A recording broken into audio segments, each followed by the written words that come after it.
I will do a little intro about how the group was actually formed, and then Stepan will start presenting projects one by one until we get to the media sculpture, which is presented here as a part of the exhibition, which is called Moral Reform.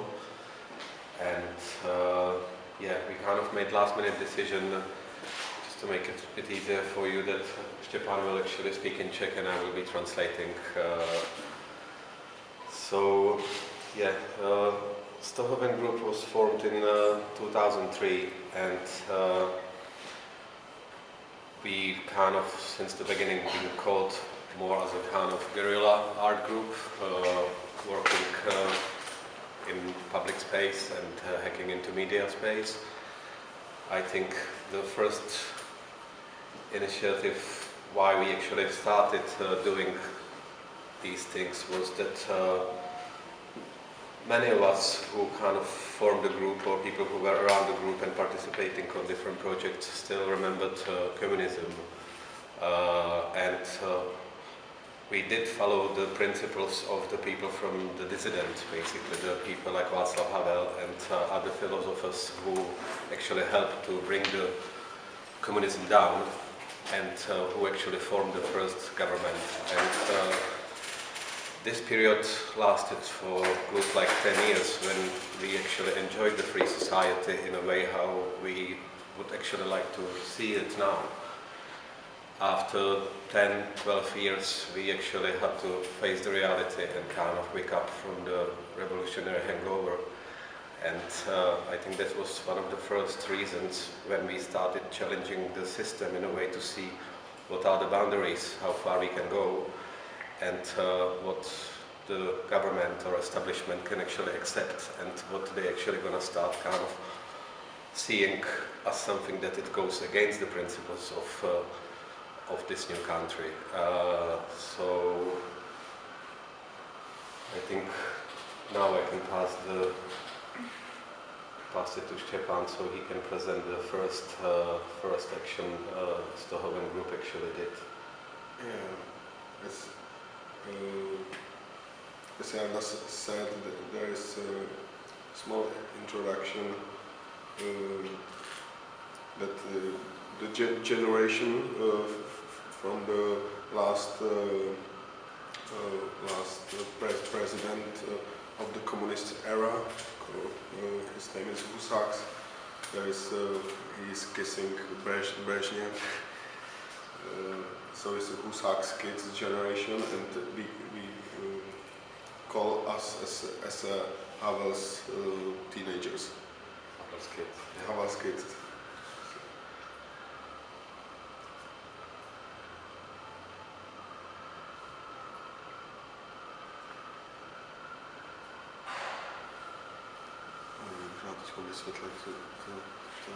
Yes, so basically Ztohoven actually has like two meanings.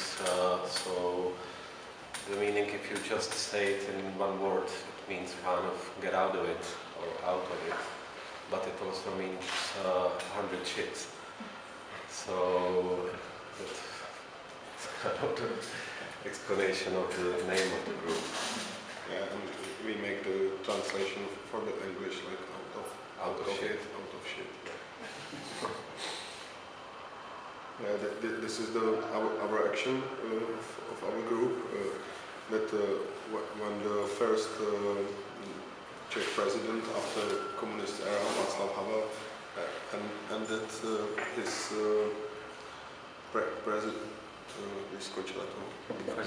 when his presidential term finished. Tak tam bylo od umělce Jiřího Davida na hradě. Yeah, one of the main Czech artists and professors at one of the art university, he actually put like a massive neon heart on the Prague castle. Že se tím Václav Havel se jako k svým podpisům přidával. Because Václav Havel, when he was signing documents, including state documents, he always added the heart beside of his signature. And yeah, this is how it looks like.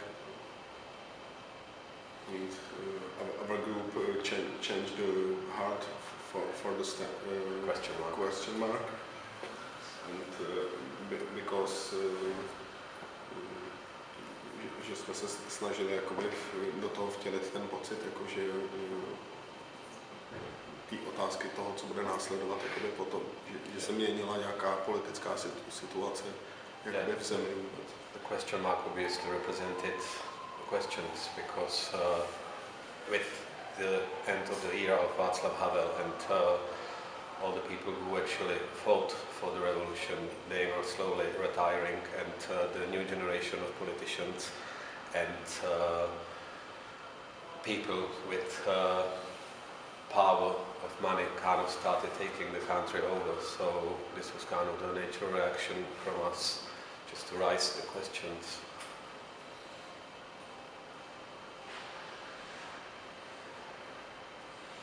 Yeah, this is how it looks like before the revolution, and this is how it looks like now. Yeah, it took only like 10 years, and yeah, the whole Czechoslovakia or Czech Republic after got very commercialized. Like the speed of it was just incredible. It was hard to digest. Že v některých situacích to vlastně jakoby ten kapitalismus se projevil mnohem větším jako mnohem větší zvrácenosti, protože to bylo pro ně jako easy target. Yeah, in many occasions, or in general actually, like the really like materialistic capitalism took it over so quickly that we were shocked basically kind of by the amount of advertisement, you know, sudden kind of appearance of tabloid newspapers and stupid TV shows. Like it was just a little bit too much for a young country and a generation that lived with some kind of beliefs that we fought for something that actually died quite quickly. Not completely, but there was massive disappointment inside the society. Yeah, it was like before, like everything was like everybody, and then it started massive hunting of capitalism corporations, and it was in some point it was really wild era. Mm. So from the collective to the individual, very, very sharply. Yeah. And this is our second project. Když jsme vlastně vyměnili veškerou reklamu v metru, jako stovky reklam za ten symbol jako otazníku, který se stal zároveň jakoby symbolem skupiny. Yeah, so basically this second action was based on kind of kidnapping hundreds of city lights all around Prague and changing the advertisement banners into a question mark that became symbol of the group. Protože pro nás je důležité jakoby pokládat lidem otázky a nevyslovovat jako v uvozovkách pravdou, že je důležité se vždycky ptát. Yeah, because basically one of the main principles of the group is raising questions and then kind of waiting for the society what are the answers. Protože každý si musí udělat jakoby tu odpověď jakoby sám. Yeah, because we don't want to tell people actually what is the answer. I think everybody has to make the opinion themselves. Tady na té akci se taky ukázalo, že to bylo movement.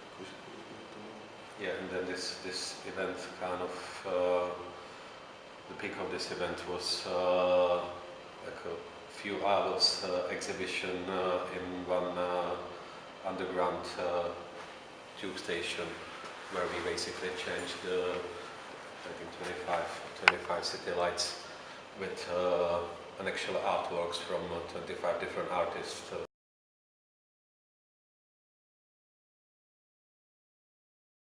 was like no. It was just like in the morning we've changed the city lights on around Prague, and we put up statement that at some stage people should look up on that website and they will find out where is the exhibition.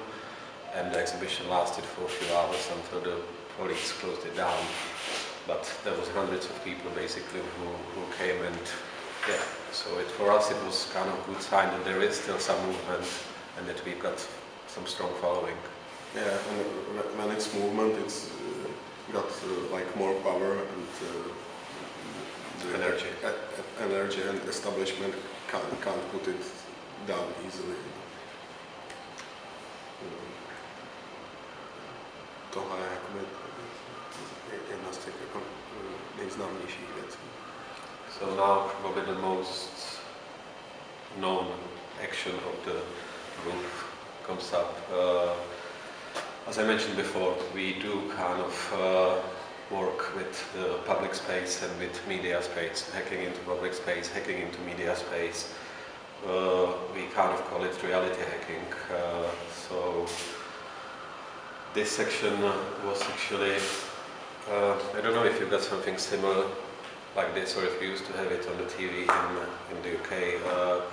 In the morning before the first kind of news, there was like just webcams from different parts of the Czech Republic, just kind of, you know, showing, because they didn't have the programming ready until like maybe 7 o'clock in the morning or 6 o'clock. So we actually hacked into one of the cameras in the open field, and we kind of planted nuclear blast into the main TV broadcasting. And it was live broadcasting, because it's shown how it looks like the weather on the mountains.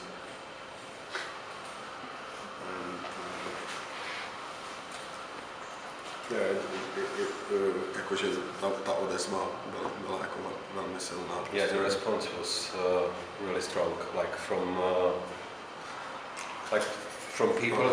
Then obviously then the Czech TV, like a state-controlled TV, got really confused how that happened, but that was the point as well, like how easy it is to kidnap like state-controlled media. Then immediately we got lots of international attention as well, so that action actually formed the group into something very powerful that kind of had, or where kind of meaning of our action started having like strong impact on the society. And then coming the police repression, they recognize us through our mobile phones. That jako skrz ty antény, prostě skrz our GPS location, jak se to povím. Yeah, like GSM transmitters basically. So we were not that good in developing the secret network here before, but we learned from our mistakes. And yeah, so basically all the people who were kind of around that field got tracked through the GSM tracking system, and basically how many members of the group got prosecuted? I think 7. 7, yeah. So basically 7 people had to stand like trial. Yeah, everybody who was there on the action, and which day has paušál. Yeah, like people who had a phone with a contract. Yeah. So there are some people who with the phone without contract, and they don't catch them. Yeah, let's start the judgment, and also during the judgment, National Gallery give us the national prize for this work. So it was like a paradox that some kind of one state institution was basically putting repression on the group, and other state institution actually gave us like an award that included even financial awards as well. So basically they gave us money to pay the lawyers too. And nakonec nakonec nás osvobodili od toho soudu, ale většina skupiny byla odhalena. So at the end, basically nobody was punished, but half of the group identity was unveiled. And we are so sad from this, and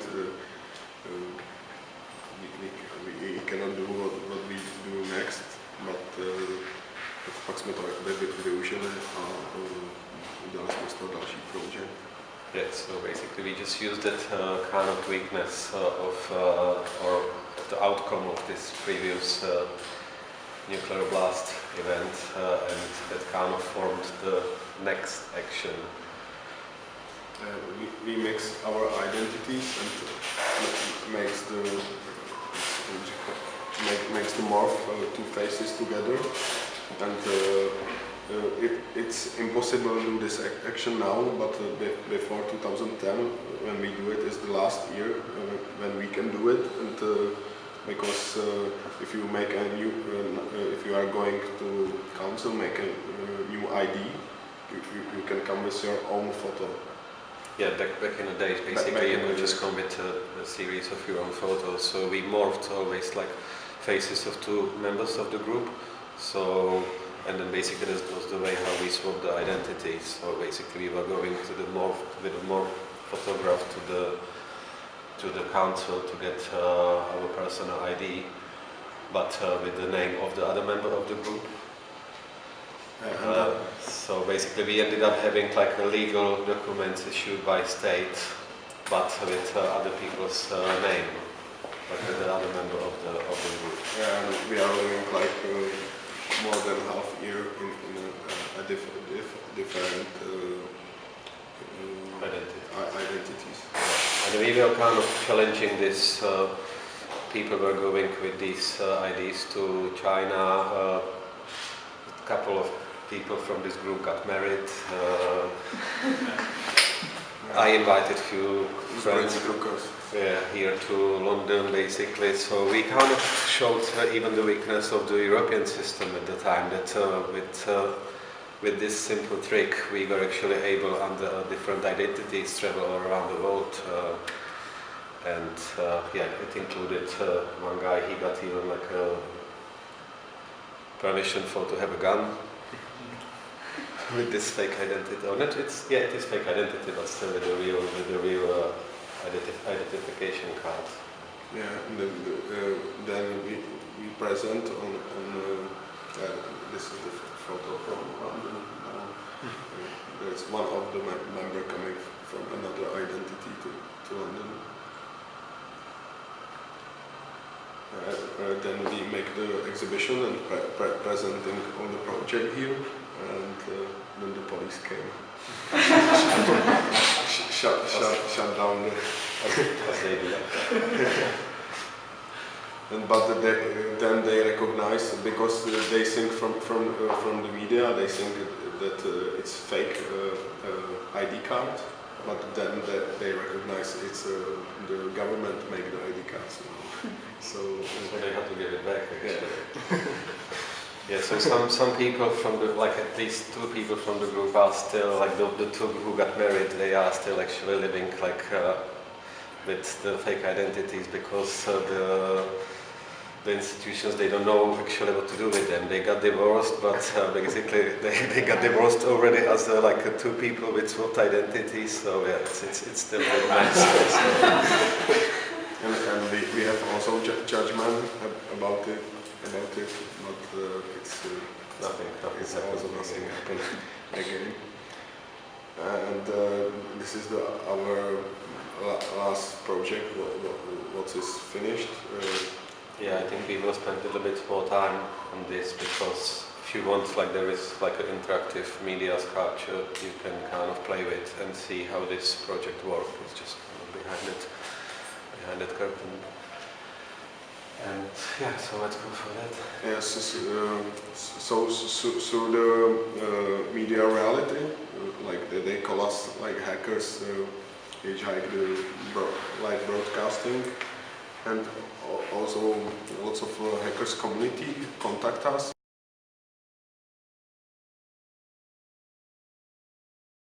to us and they actually said, what you do is still hacking, you know, and we want to be part of it.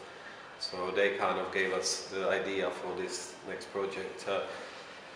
That was also triggered by another fact that this was another kind of era of massive disappointment of our society when all the corruption scandals started coming up, because we didn't have anything like that for maybe like 15, 20 years until actually the politicians realized that they can steal the country left, right and center. So we kind of prepared this event for one of the meetings of the parliament where one of the members of the parliament was already in prison for corruption scandal, and he had to come back to the parliament to justify himself, so they released him from prison for 1 day.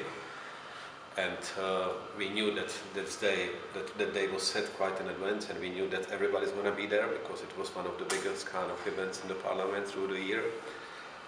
And it was also live broadcast. And it was all live broadcasted on the Czech TV, which we like.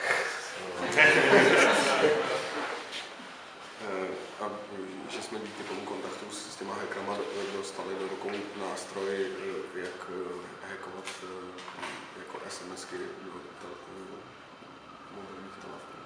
Yes, so basically through the kind of intense communication with the hacking community, we got the idea to hack into the mobile phones of all the members of parliament, including our president, and yeah, so and it wasn't that difficult actually, like we actually through our friends who are journalists, because all journalists, they have access for mobile phones of politicians to basically check some news and stuff. We got all their mobile numbers, and then the hackers actually kind of developed the strategy how we can actually hack into those phones and send messages between those phones. So that was the first kind of technical part, and then obviously there was the second part where we had to develop the content, what we're going to be actually sending to those people, between the members of parliament. So at the end we kind of created a network of 500 and... Yeah, it's more than 500 SMS messages that went through between them during these 2 hours of the parliament meeting, and because of this kind of subject of corruption, the messages were calling for moral reform. So that's why the project is called Moral Reform. Like 585 SMS, yes. And we call it parliamentary drama of 233 persons. It kind of was like more synonymous to like a theatre play. Yeah. Can I just ask, was it really important who you send messages to and from, or was it, you know? Yeah, it was very carefully chosen based on all the kind of news we know from the media or from behind the scene, you know, and who is kind of dating who, or who is kind of doing some negotiations behind the scenes. So we went quite to the core, not just on the political subject, sometimes on the personal subject as well, as you can see in one short video that Stepan will show in a minute. I can show the trošku background z toho, jak jsme to for připravili. example, this was kind of the sketchbook on the wall. We own one office for like 3 weeks and spent like every day 16 hours and really taking care and preparing. Everybody focused on some political part, and we studied them a lot and spent in one room. It was like really hard working. And then this is the photo from the live broadcasting. Then we send the SMS and looking what is going on. And it was že to byl nepřenositelný zážitek, kdy jsme na chvíli mohli jako si hrát s jejich emocema. Yeah, so the feeling when we actually realized that it's all happening at the time when we planned and the way how we want it, you know, you can't describe the feeling what you have at that moment. And because we were, in a way, kind of playing with their emotions in the in the live TV broadcast. The same way you play with the emotions of citizens. Yes, exactly. As look at the woman on the right side. In a few seconds, there will be coming SMS from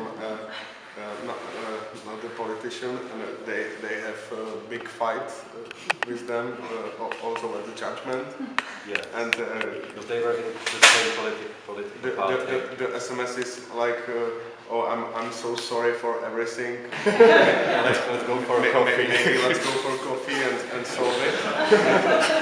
Check her reaction. Look at her reaction. What's happening? How the SMS coming?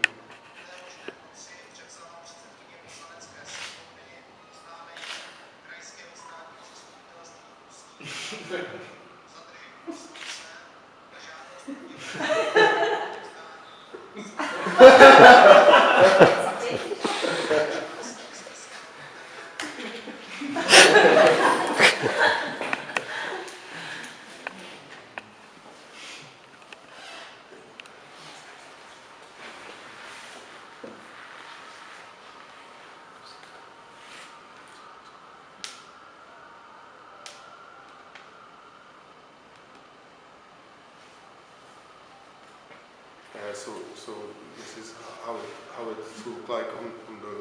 Yeah, so if you play with the sculpture, you can kind of move the line here, and then it will show you more and more kind of connections between the members of parliament, how the SMS messages were kind of coming between them. Can people do this at home? On Ztohoven? Yeah, there is on Ztohoven website this application. You can check all the SMS. What's everybody written? Yeah, and this is all what's happening in 2.5 hours in the parliament. Did you get like replies? Did you get replies from? Obviously, you were sending out messages, but we were able to see if any of them sent messages to each other? Yeah, that's a good question, because we are sure that there is coming something else that they replied, but we can't see this. Yeah, we were not able to see that. Yeah, but Next time. but it's also like nice that it's something like it's happened, and it's some secret. Yeah. I like it on the project also this. Yeah, and then after half year we was invited from one Czech gallery to presenting this project, but we don't work like this normally, like bringing cover stuff into the galleries is not really kind of things what the group does, but we kind of decided to do it this time. I think there was one point even in between that some people got like really annoyed as well, because they could see that we actually entered someone's privacy, and there was like lots of bad reactions from some people in the public, like the public opinion was kind of split, so we basically published all our mobile phones as well, so people can send us text messages just to give them the possibility that we are not kind of hiding just behind the knowledge of the technology or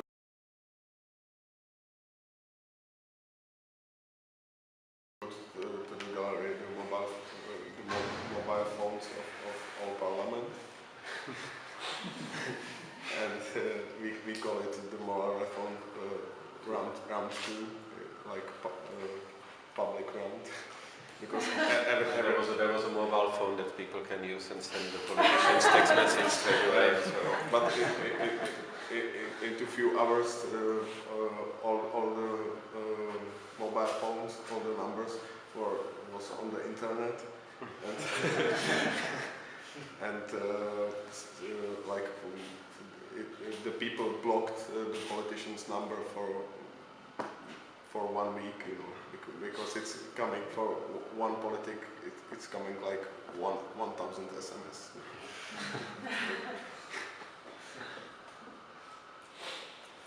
Yeah, and then we are start more focusing about theory or what we done. Yeah, I think this theoretical kind of or critical aspect of this was that we got an invite from Tate Modern to give a presentation, so we actually had to think a little bit deeper how to describe it. So at the time we came up with this term like media sculpture, but in a way it was kind of probably for a while our last action kind of based on this guerrilla action, or we can call it prank, because I think our kind of position within the society and even our thinking probably matured, and that will kind of lead into the next project. But maybe before we go there, if you want to ask any questions for this kind of first period of our time, maybe let's do it now, and then we will present you our current project that will be launched in 3 weeks' time, or maybe it's 2 weeks' time.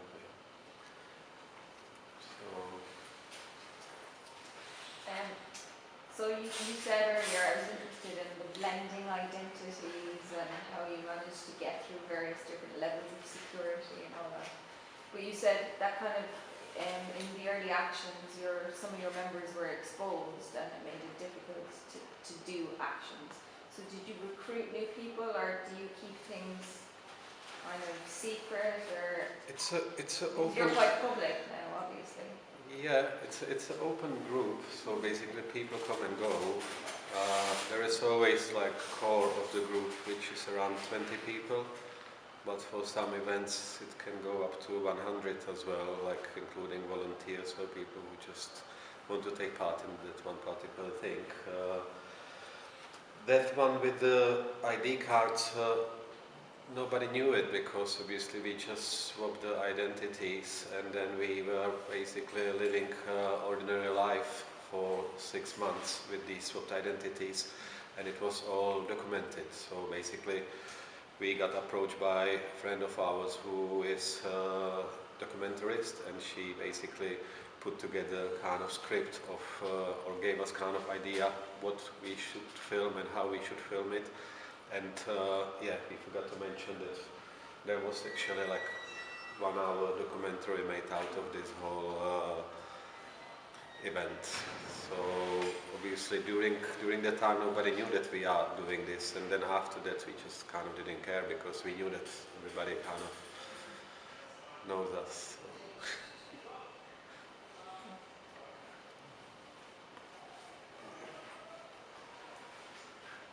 So any more questions for this first part?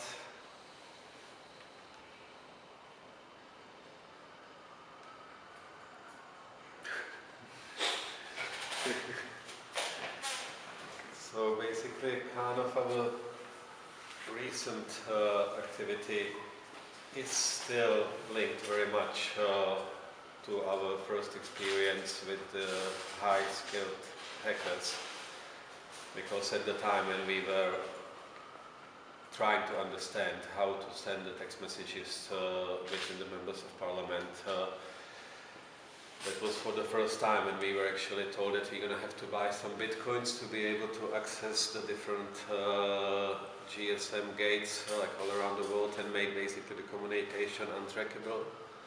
So, and then basically we started kind of being more and more in touch with these hackers. They are mainly based in Slovakia. And then we discovered that they got their own hackerspace as well, which is called Progress Bar. And then we discovered that basically this kind of hidden society is not just guys who want to steal money from someone's bank accounts, or people who are kind of making TV out of torch or stuff like that, but they were actually quite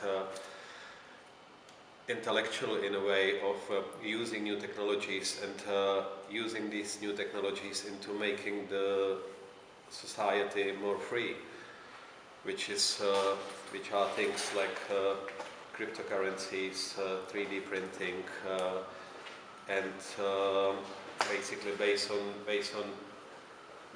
these deep talks with them, we decided to do sort of like a copy of the hackerspace they got in Slovakia and open similar place in the Czech Republic, in Prague. But because our group was always kind of the initiation of our actions were always like politically motivated because of our kind of disappointment with the society or with the politicians, and also because we've got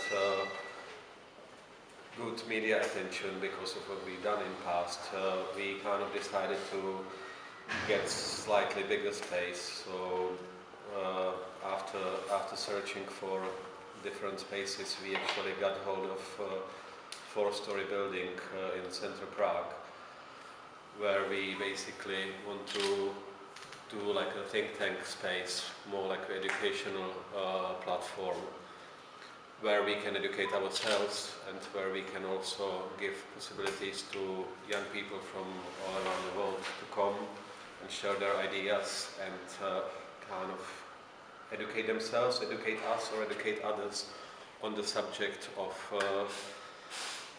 new technologies and theories and visions for better society. Yeah, and the idea is also like because we recognize with connecting the hackers, we found new and developed new ways, and the idea is like if you are just staying in your community, you are just focused like this, and if you are sharing the ideas with another communities, you have much more open the mind and open the příležitosti. Yeah, it gives you kind of endless opportunities, possibilities, how you can use the knowledge and think about the future. We call the project Parallel Polis, and this will take us back the way how I started, when kind of was said that we were the generation of who followed the principles of the people from the dissident, the people who managed to take the communism down. Because communism, especially in the 80s in the Czech Republic, was quite dark, because it was kind of getting to the era when they were running out of steam. And the only way how to manage to keep the society under control was more and more repressive. Especially from, the biggest tool for the government was the state police at the time. We have had this organization which was called Charta 77, Chart 77. So obviously the leading person was again Václav Havel and people around him. And one of the philosophers who was in that group, his name is Václav Benda, he developed this idea of parallel polis during the time. Because even like education, that was all kind of changed, you know. They basically changed the history. Like they were teaching us stuff that was not true.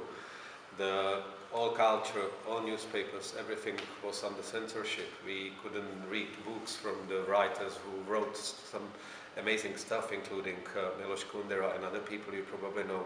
That was forbidden.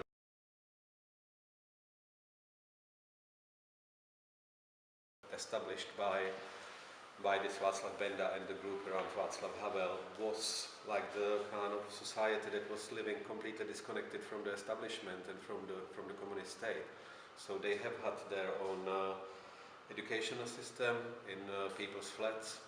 They have had their own kind of publishing houses, where basically they were kind of rewriting forbidden literature from Czech Republic or from abroad, and they were just kind of printing it themselves. It was called Samizdat.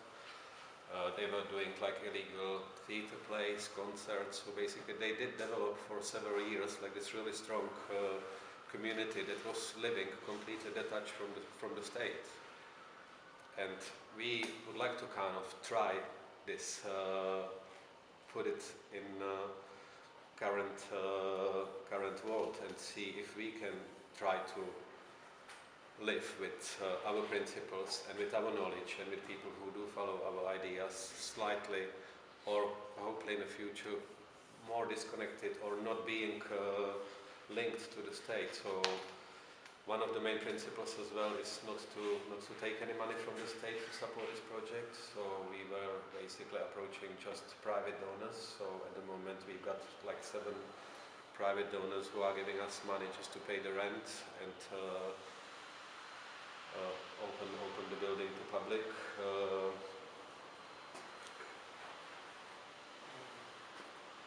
Yeah, maybe we just want to read yourself what are the main principles of the project. Yeah, it's like the whole idea of the building is like mix three moving together, like art, technology, and philosophy together in one house. And we've tried to found also parallel between the parallel polis and the crypto-anarchist manifesto. It was written by Timothy C. May from 1992, and že to bylo jakoby hodně prorocký v tom, že to bylo napsané v roce 92 a v podstatě dneska jako 70% toho jako realita. Yeah, so the Crypto-Anarchy Manifest was written in 1992. It's like more than 30 years ago. And slowly, kind of now through the new technologies and cryptocurrencies, and even kind of taking the power from the establishment through this evolution, almost like 70% of what was written then it's coming through. If we go back a little bit, I would just kind of touch a few things, like for example the cryptocurrencies. Like what we see as the power of cryptocurrencies is that if currencies like Bitcoin or many others will become alternative for like to the currencies what we know, it will reduce the power of banks massively. And if the power of banks will be reduced, it reduces the powers of the government. The 3D printing, which we kind of still putting in the right perspective within this project, like the main use of it we see in connecting all the 3D printers in the worldwide 3D hub. So basically you just create like decentralized manufacturing, which is basically in private hands. And again, we are still at the very beginning, but in the future there will be better and better 3D printers and better and faster internet, so it will be easy for you if you just want to print your glasses because you don't want to pay £50 at the Specsavers. You just download some open source, you put it in this 3D hub, and it will show you where you can get it cheaper and faster near your house.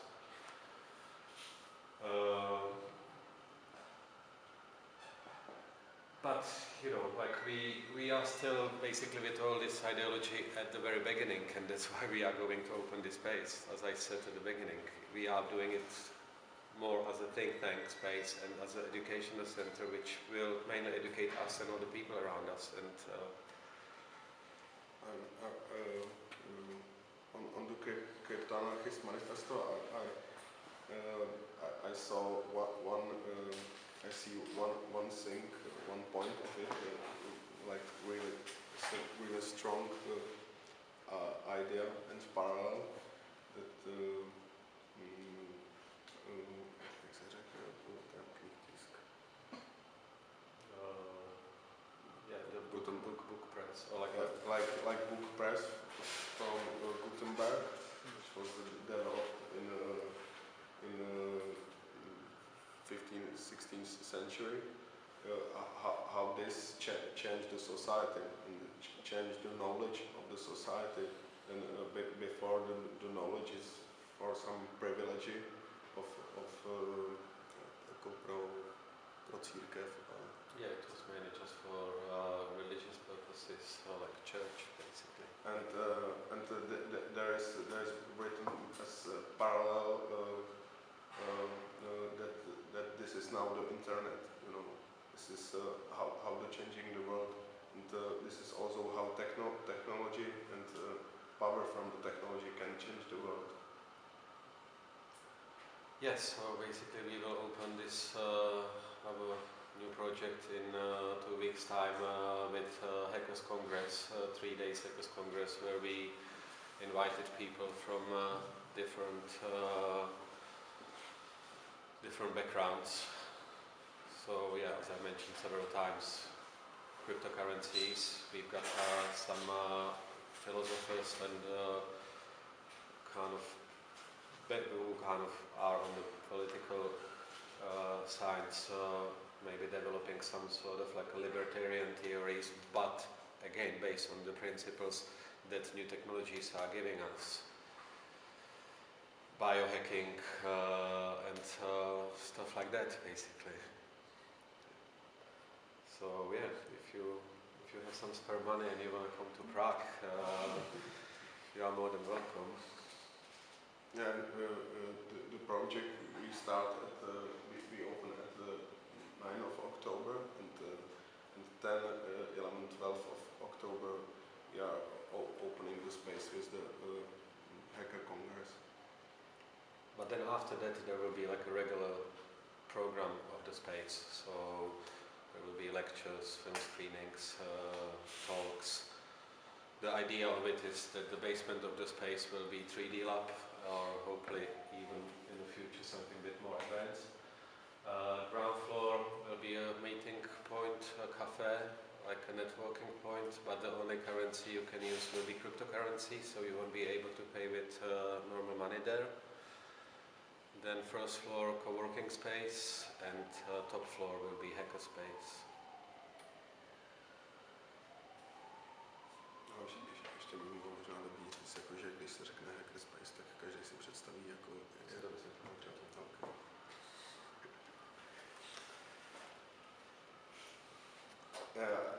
I said something what Jarda already explained to you. I don't recognize that he's down. So.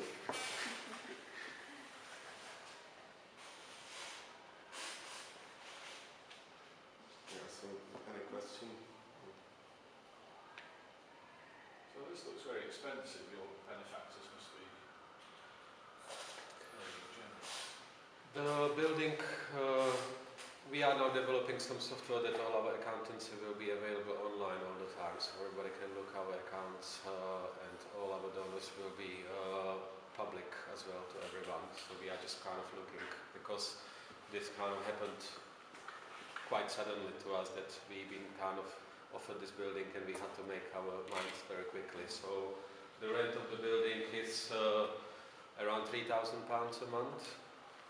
All the people who work there basically volunteer. Like the group kind of extended to maybe 25 members now. We had to establish a non-profit organization that will be operating this building. We do have weekly meetings where this project kind of gets developed further. It's every Wednesday. We hired but we basically approached one guy who is one of the leaders of Czech Boy Scout organization, and he's a sociologist as well. So he is actually the one who keeps the meeting that we don't fight, but he basically kind of forces us to focus on a subject and really develop everything further. On Thursdays we have open day.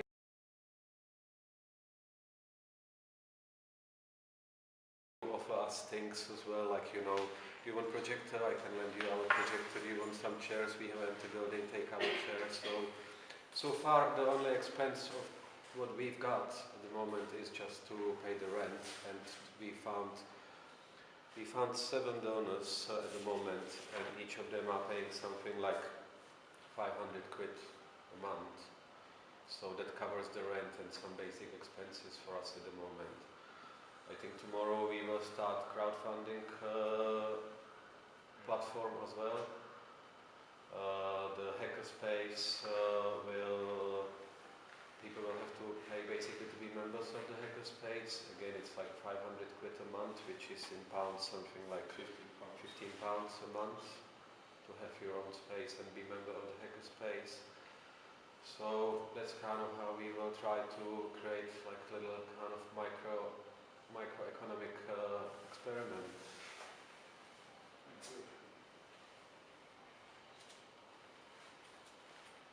What are you planning to do?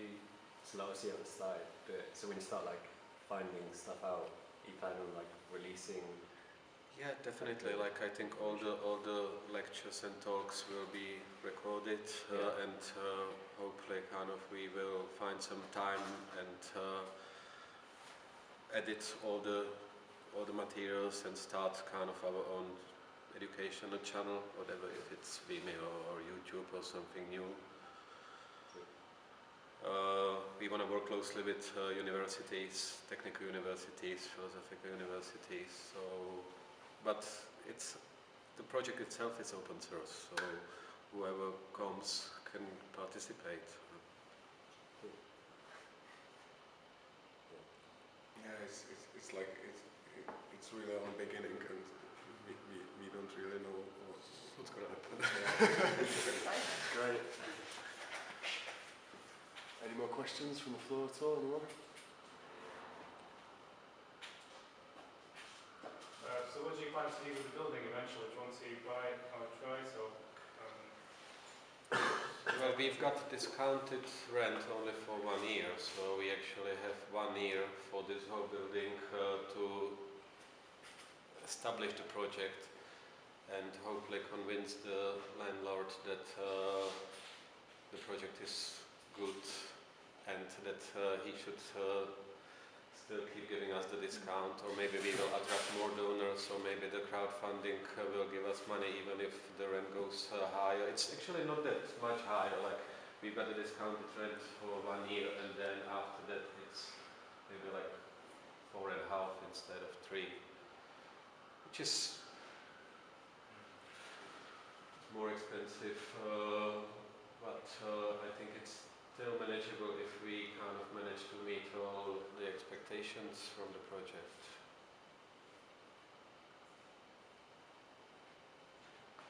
Just out of curiosity, you mentioned that you can accept only Bitcoin in your coffee library.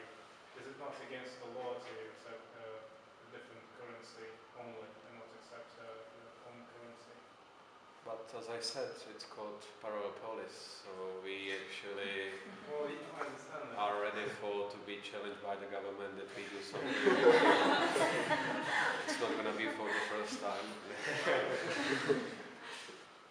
and also it's we want to learn people how teach people how easy it is use the bitcoins, because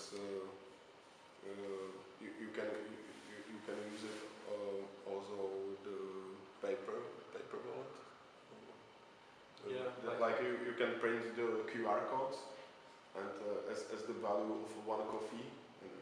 It's more just kind of the project is also to do the awareness of these things, because many people see cryptocurrencies and especially Bitcoin as just something that is used by drug dealers or pedophiles or people who want to avoid tax. I think that was kind of at the beginning, and it will stay there even in the future, but people do the same thing with the usual currencies as well, probably even in a larger scale.